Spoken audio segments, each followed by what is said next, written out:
Hello friends, I am Dr. Kudeep Mohadikar. In this video, I will be presenting my 18th chapter from my series Literary Pearls.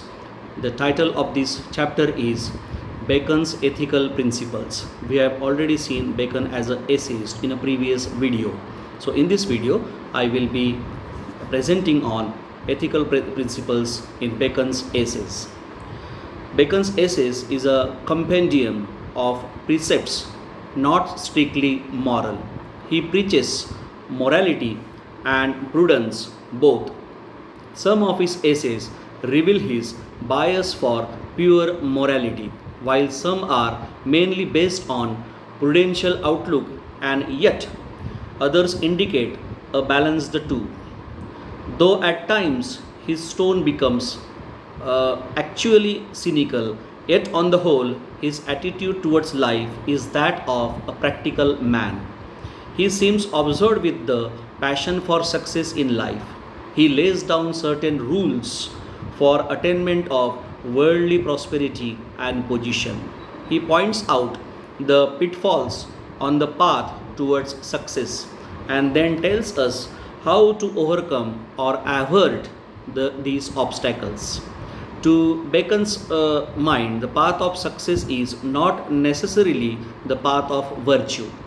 For him, the word virtue has a different meaning. It implies ability of action, intellectual power, mental qualities, and talent to rise in life. He showed no scruple to stoop low and adopt any means, fair or foul, to serve his end. As we know, he betrayed his own friend and patron. As a thinker and philosopher, he had a high sense of morality and virtue. But as a practical man, bent upon success in life, he was not deterred from pursuing and practicing any means or course. That is why he was truly adjudged by Tennyson as, I quote, the wisest, brightest, and meanest of mankind. I unquote. This dual character of Bacon is profusely reflected in his essays. He combines morality and prudence both in the personality. To quote an example, in his essay, he admires the value of goodness and exhorts us to avoid evil under all possible circumstances, and himself condemns it as a curse. The power of offices construed as chance and means to do good in life. His valuable precept or maxim for ambitious people is, I quote, folly of one man is the fortune of another. I unquote. Thus he openly pleads exploitation of fools by shrewd and cunning. The oft-quoted and commonly known words, I quote, the rich become a richer and the poor poorer, I unquote, were all forestalled by the wise and prudent thinker, when he said, I quote again, serpent does not become a dragon unless he eats up another serpent, I unquote.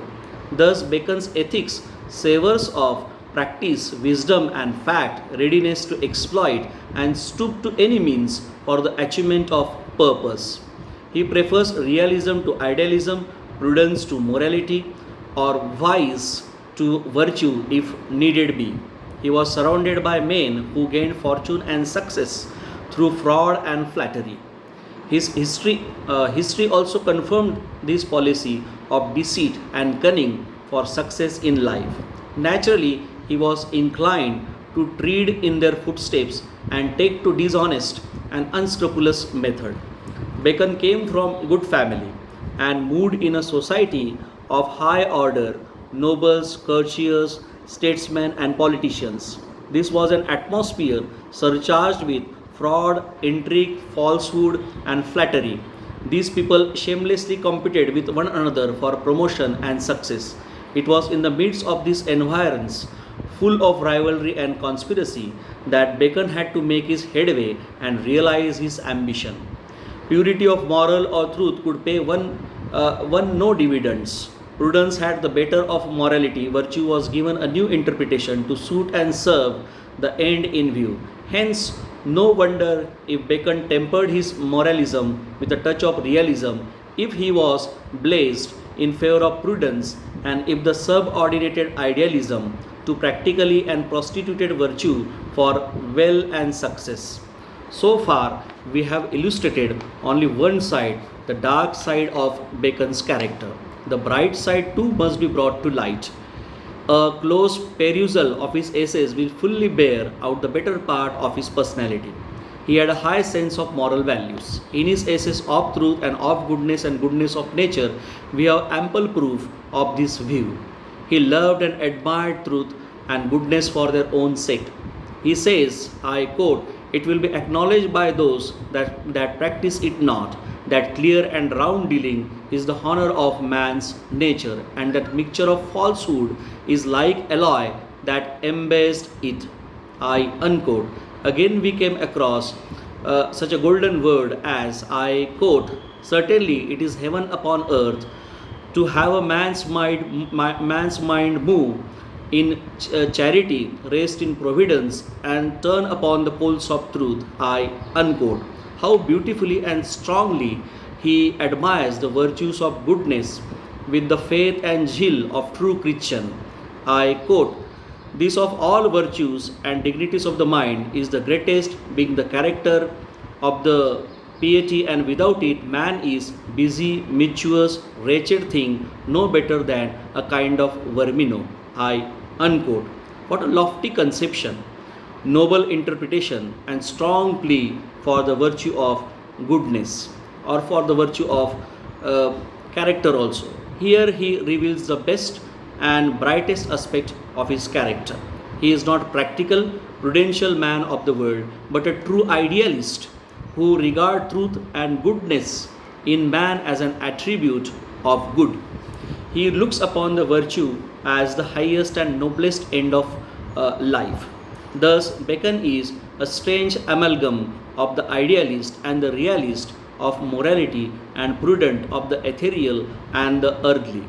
He combines in himself both virtue and vice, good and evil, charity and malignity, cynicism and worldliness.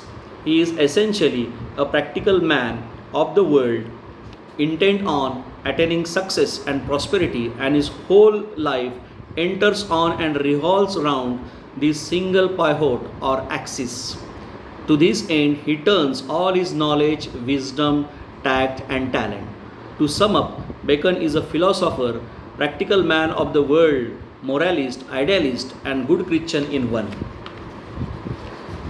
In what sense, to what degree, it is correct to say that Bacon's essays are a compendium of precepts, or rather of reflections, which are true of all men and for all times. Francis Bacon was a man of many parts. He was philosopher of no mean order, an eminent scholar, a great scientist, a shrewd statesman, and above all, practical man of the world. He had deep insight into human nature. He had contact with all sorts of people and had intimate experience of men and matters. Therefore, whatever he wrote was the result and essence of his personal knowledge and experience. His views and ideas and fully reflected in his essays, and most of his thought and particularly about human nature and its varied aspects are true of all men and for all times. His essays abound in such maxims and sayings as have become current and popular. They have an appeal of their own because of their truth and universality. But some of Bacon's views don't hold good forever. Most of his economic theories, political ideas are outdated and inapplicable. They are not tenable in the context of present day advanced world. As to his moral and ethical principles, he has no definite stand. Like an essential practical man, he aims at worldly success and subordinates every consideration, moral or otherwise, to the achievement of his goal. He favors every mean, fair, or foul for the attainment of his object. He throws morality to the mind and sets all store by prudence. But it does not mean he has no sense of spiritual or moral value at all. He has regard for truth, honesty, and virtue. He is no devil incarnate. He is neither an angel nor Satan. He is a peculiar mixture of good and evil.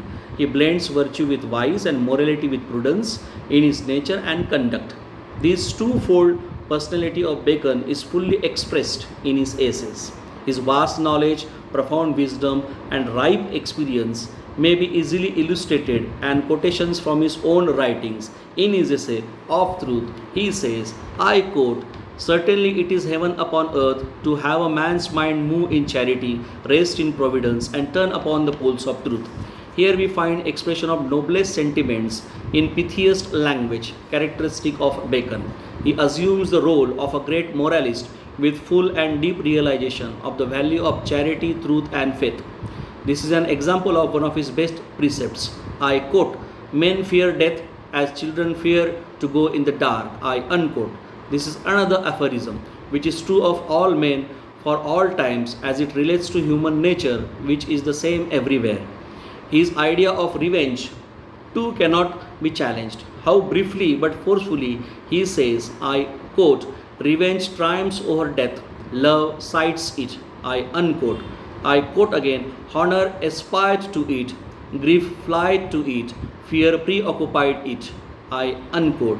He expressed an irrefutable truth in the world. I quote again, he that dies in pursuit is like on that is wounded of wild justice. I unquote. Again, nobody can deny the fact. I quote again, revenge is a kind of wild justice. I unquote. A father would readily agree with Bacon when he says, I quote, children sweeten labor, but they make misfortunes move bitter. I unquote. This is bitter truth, but the stark reality known and realized by parents. What a charming aphorism. I quote, so true of life. Wives are young men's mistresses, companion for middle age, old men's nurses. Every word is used with discretion, aptness, and skill. I unquote. Again, he expresses a universal truth with the force of a precept or maxim. I quote, it is impossible to love and to be wise. I unquote. For love is mad and blind as borne out by experience. His opinion about travel has stood the test of time and remains true even today after a lapse of centuries. I quote, travel in the younger sort is a part of education, in the elder part of experience. I unquote. His analysis of human nature cannot be disreputed when he says, I quote again, nature is often hidden sometimes, overcome, seldom extinguishes. I unquote. Value of experience could not be better expressed or